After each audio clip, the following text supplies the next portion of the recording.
Les USA dessinent l'avenir des économies occidentales, hausse des impôts et impression monétaire.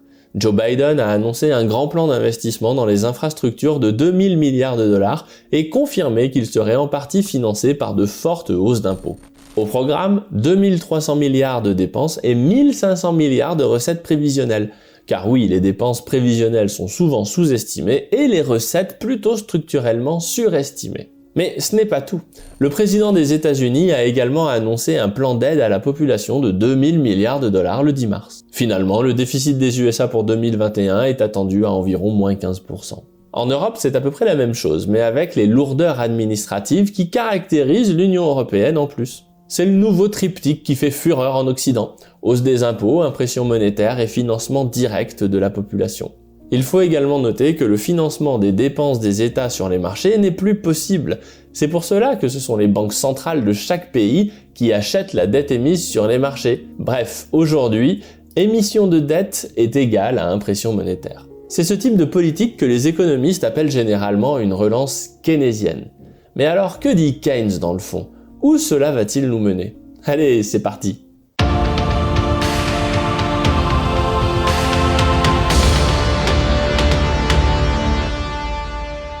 Fondamentalement, John Maynard Keynes pensait que les marchés financiers et l'économie libre fonctionnent très bien, par temps calme, mais dès qu'une récession arrive ou qu'une crise financière se manifeste, c'est à l'État d'intervenir rapidement pour enrayer ces cycles de baisse. C'est intéressant car les économistes classiques défendent l'idée contraire. À moins de faire face à une crise existentielle comme la crise financière de 2008, où il était nécessaire de sauver le système bancaire et non les actionnaires, les classiques pensent que les crises sont des phases de purge du système économique et financier tout à fait nécessaires à la croissance sur le long terme. Keynes, de son point de vue, pensait que les ménages sont un peu bêtes. En temps de crise, au lieu de dépenser leur argent pour relancer la croissance, ils font des économies, ce qui aggrave la crise en cours. Les économistes classiques vous répondront que le principe d'épargner pour se protéger permet au contraire d'attendre que l'économie se soit purgée de ses acteurs les plus fragiles, avant de recommencer à faire du commerce avec les bons agents économiques, c'est-à-dire ceux qui ont survécu. Mais bon, par temps de crise, Keynes préconise alors que ce soit les États qui prennent le relais de la dépense des ménages, voire obligent les ménages à dépenser leurs sous. Aujourd'hui, dans le cas des USA, Biden a annoncé les deux. D'un côté, le grand plan d'investissement dans les infrastructures permet de créer une demande en substitution des ménages, et de l'autre, ce plan est financé par de l'impression monétaire qui n'est rien d'autre qu'un impôt qui n'a pas été voté par le peuple. Est-ce à dire qu'investir dans les infrastructures est une mauvaise idée ? Non, bien sûr, surtout dans le cas des États-Unis, car de nombreuses installations sont vieillissantes, voire dangereuses. Par contre, on notera que la partie génie civil, renouvellement des infrastructures, ne constitue que la moitié du plan de dépenses. Le reste est alloué en subvention à l'industrie manufacturière, aux personnes âgées et handicapées et à la formation professionnelle. Donc cela relève plus des transferts sociaux que du renouvellement des infrastructures. Par ailleurs, ce plan de renouvellement des équipements US nous informe que l'entretien et la maintenance n'ont pas été faits correctement, car avant la crise des mesures anti-Covid, on jugeait que nous n'en avions pas les moyens. Ça laisse à réfléchir. Mais quelles sont les conséquences du financement de l'État par l'impression monétaire ? Eh bien, pour faire simple, cela pose deux problèmes. Premièrement, historiquement, lorsqu'un État peut imprimer l'argent dont il a besoin, cela se termine inévitablement par la destruction de la valeur de la monnaie. C'est pour cette raison qu'à travers le monde, des règles normalement strictes obligent les gouvernements d'un pays à emprunter sur les marchés financiers. Les marchés sont censés jouer le rôle de garde-fou. Je dis bien censé puisqu'on trouve toujours une bonne raison de violer ces règles. Deuxièmement, au niveau d'un pays, créer de l'argent pour financer ses propres dépenses consiste à prendre à l'ensemble de la population, via une baisse de la valeur de la monnaie puisqu'on l'imprime à partir de rien, et à la redistribuer à une petite partie de la population choisie par l'État. D'une part, ces politiques ont toujours un biais en direction des proches du pouvoir, ce qui favorise ce que l'on appelle le capitalisme de connivence. Et d'autre part, allouer le capital aux endroits nécessaires dans une économie complexe est quelque chose d'éminemment compliqué. Une petite anecdote historique pour bien le comprendre. Avant que le mur de Berlin ne tombe, des émissaires russes étaient venus à Londres en visite diplomatique. Un des émissaires russes venant de Moscou s'étonne de ne voir aucune file d'attente devant les boulangeries de Londres. Il demande alors à son homologue anglais de rencontrer la personne en charge de la production et de la distribution du pain, car il veut en savoir plus sur ce sujet qui lui pose problème en Russie. Son homologue britannique lui répond que personne ne s'en occupe, que cela se fait tout seul. Tout ça pour dire que l'allocation par le marché, se reposer sur une somme incalculable de décisions individuelles, est le meilleur moyen qu'on ait trouvé pour arbitrer l'allocation du patrimoine. Comment savoir s'il est préférable de changer le four du boulanger de telle ville, ou alors qu'il faut plutôt investir dans la construction d'une école à l'autre bout du pays? La tâche est bien trop complexe pour une autorité centralisatrice. Dans le fond, c'est pour ça qu'on a inventé la liberté économique, pour rendre responsable chaque individu dans le but que les décisions d'investissement soient prises au plus près du terrain par tous et sur les sujets qui le concernent directement. Alors oui, il y a des investissements qui ne peuvent pas être réalisés par des acteurs privés, comme la construction d'autoroutes ou de centrales nucléaires. Mais ces sujets concernent bien souvent les infrastructures énergétiques et les réseaux.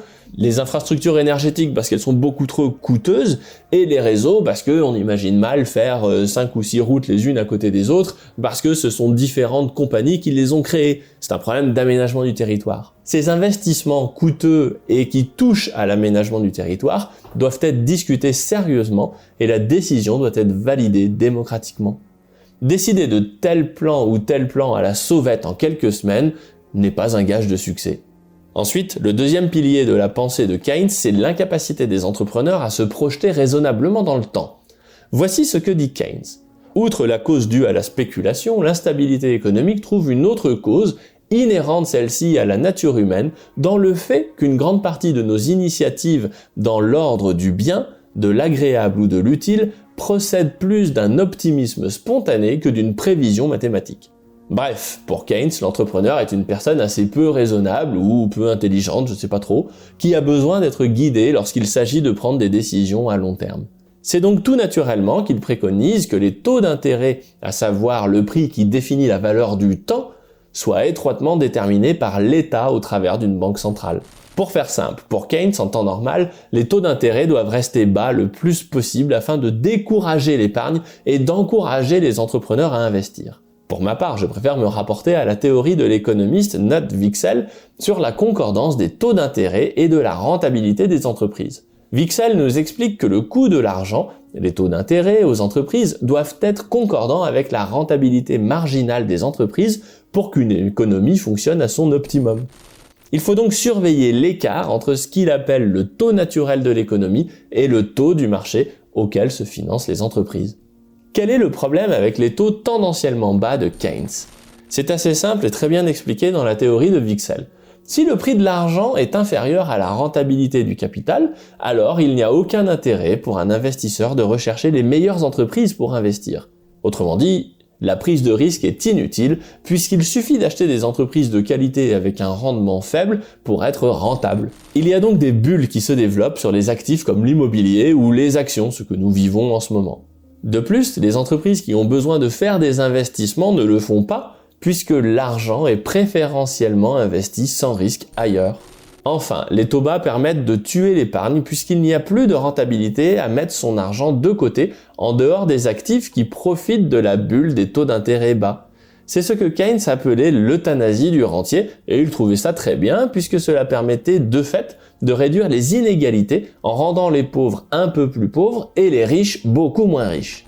Puisque l'économie, ce n'est jamais que de l'énergie transformée, on peut constater une envolée des prix du pétrole par rapport au PIB dans les périodes où les taux d'intérêt sont maintenus artificiellement négatifs hors inflation. Ces périodes vertes sur le graphique où le prix de l'énergie s'envole ne manquent pas de créer des crises économiques à cause de ces crises énergétiques. En réalité, le problème profond de ce que l'on appelle le keynésianisme, ou plus généralement l'étatisme, c'est que leurs plus fervents promoteurs ne croient pas dans la liberté.